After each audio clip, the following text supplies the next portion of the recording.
Hello, everyone. Welcome back to the Simply Human YouTube channel and podcast.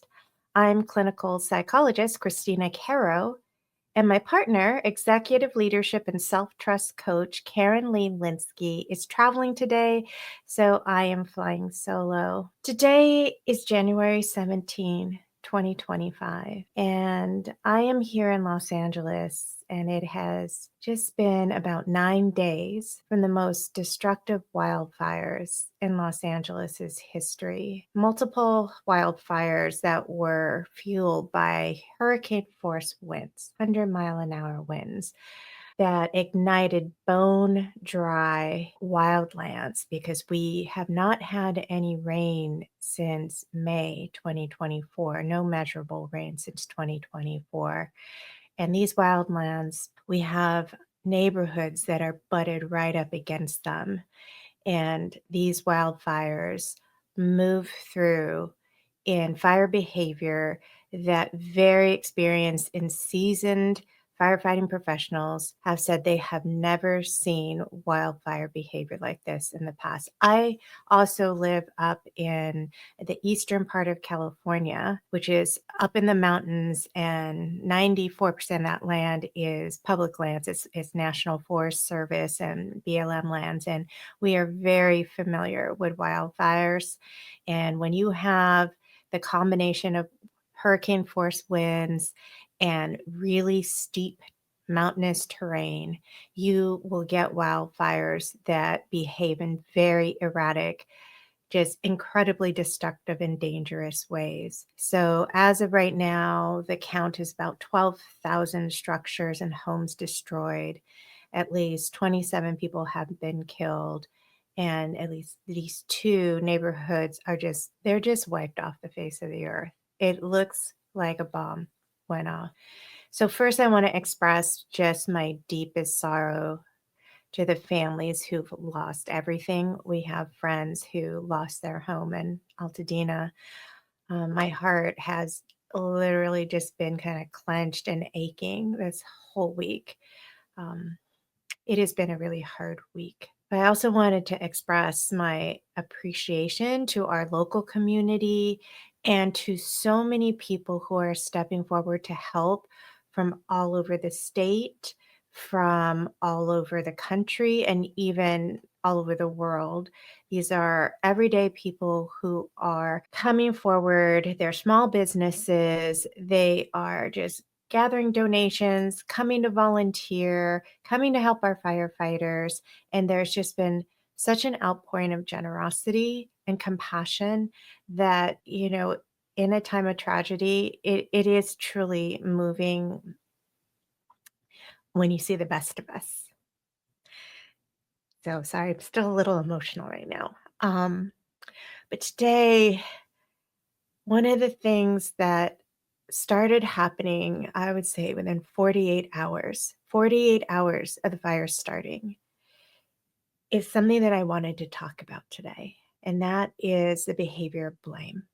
So when tragedy strikes with such overwhelming force, like these wildfires or hurricanes or flooding or any unexpected tragic event where our world is turned upside down, our minds scramble to make sense of what seems senseless. So like I said, within 48 hours, we started seeing this very familiar human behavior response of this desperate search for someone or something to blame. And I wanted to address this to help people understand what is happening.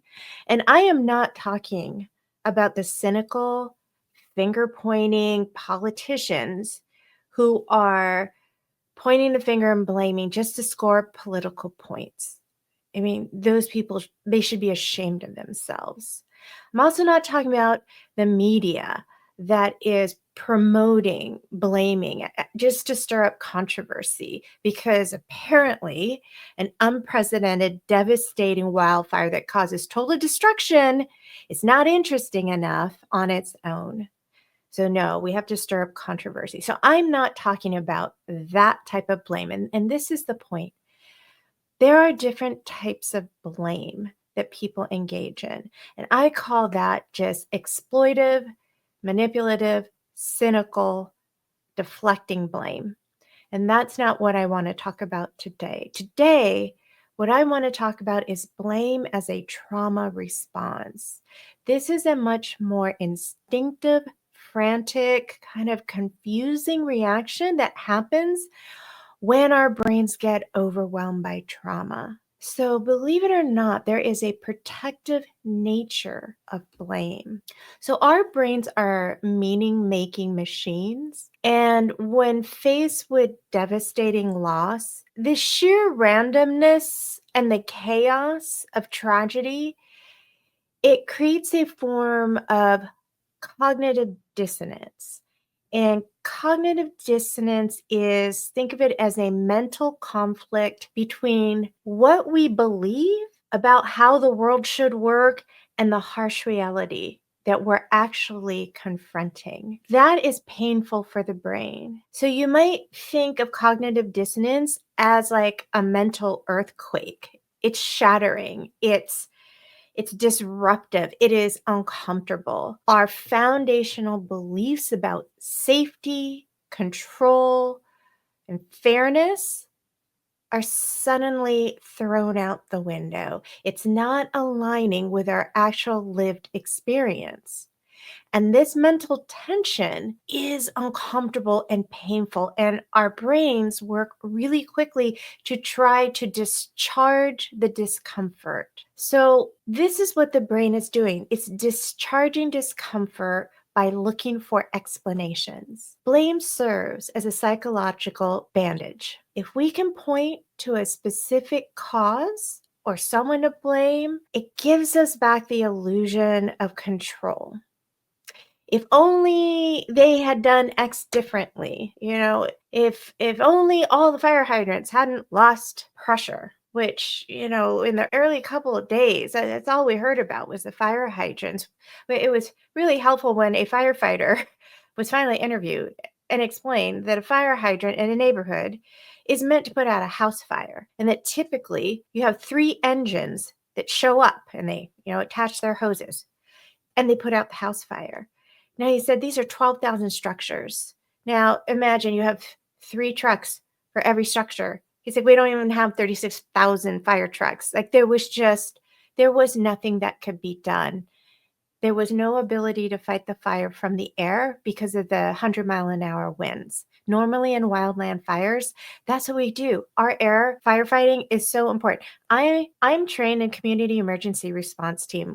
Every year we get training in wildfires and fire behavior and sort of basic skills in putting out fires so that we can come in and support first responders. So I was on the CERT team for, I think, about 8 years. I had these trainings every year. And so it's been very hard for me to watch some of these like reporters who are out there, are people who just don't understand wildland fires behavior, making all kinds of assumptions, looking for the blame. Now, granted, maybe some of these reporters are seeing the devastation and in shock themselves, and maybe that's why they're also engaging in what about the fire hydrants? But I literally saw in one interview, it was the first time people were starting to be able to kind of drive into the Palisades area. This one woman who lived there was just driving in to see what was left, and she got stopped to be interviewed. And after the first couple of questions about, oh, do you live here and blah, blah, blah, it was like the third question was like, well, did you hear about the fire hydrants? How do you feel about that? And I was so proud when she stopped and looked at him and said, if you had been here, you would not be so quick to judge. The wind was just, even though the hydrants that worked, they would try to spray the fire and the wind would just blow the water away from the structure. Wind was blowing horizontal. It was absolute chaos. Fire was jumping back and forth. It jumps, it swirls. There were fire tornadoes. And she just went on and on, just schooling this guy on, you would not be so quick to judge. And he did stop. He didn't quite know what to say, but she had a lot more compassion and patience and understanding and love for her community to not immediately start pointing fingers and looking to blame. But I was actually pretty impressed with that woman because it is a really human response in tragedy to look for that resolution to cognitive dissonance. For example, I was in a really bad car wreck. I was on the 101 freeway here in Los Angeles, and fortunately, thank goodness, it was during rush hour because that means speeds were not that fast. But a van in front of me didn't see the sudden brake lights go on and then swerved, hit the center divide, and then swung out perpendicular right in front of me. I had no time to react. I remember I had a quick awareness. At that time, I had just been recovering from, I had had emergency surgery in my abdomen. I hadn't quite gone back into the habit of putting a seatbelt over because I had sutures. And the awareness I didn't have my seatbelt on flashed. And then the thought was, oh, already. Because I was sure, I was like, I'm not going to survive this. And just this feeling of, I thought my life would be longer than this. And then I was unconscious. I got rushed to the local county hospital, and few hours later, I heard my dad. They finally got a hold of my dad, and my chin was kind of like bashed. My face hit the steering wheel. My chin was like bashed over. My knee was all bashed in, getting sutured. And when my dad came in, the first questions was, "What happened? What did you do? Were you not looking?" Like the first thing was to assume it was my fault and to look for some explanation on how could this have happened. And at the time, I wasn't studying psychology. All I knew was I was getting in trouble for something that wasn't my fault. And I just started crying, and I was like, I didn't know what was happening. And it was really, a lot of years later that I started to understand that my dad's illusion that when I am out of his sight, I am in a protective bubble and nothing will happen to me was shattered in that moment. And he went into this trauma blame response, trying to pull that reality, some sort of fantasy back into place. And then I had another, I've mentioned on a past podcast that I was a victim of a random act of violence. I was actually kidnapped or abducted out of my own driveway in the evening when I lived in Virginia. I was held hostage for a couple of hours, robbed, sexually assaulted. I survived it. And within the next day, 1 to 2 days, my landlady, who I lived in the house, she lived upstairs, someone from the neighborhood who did a newsletter, they both wanted to know what happened, but immediately would make comments like, well, he must have been waiting for you. He must have known you lived here. He must have seen you walking your dogs and waited for you.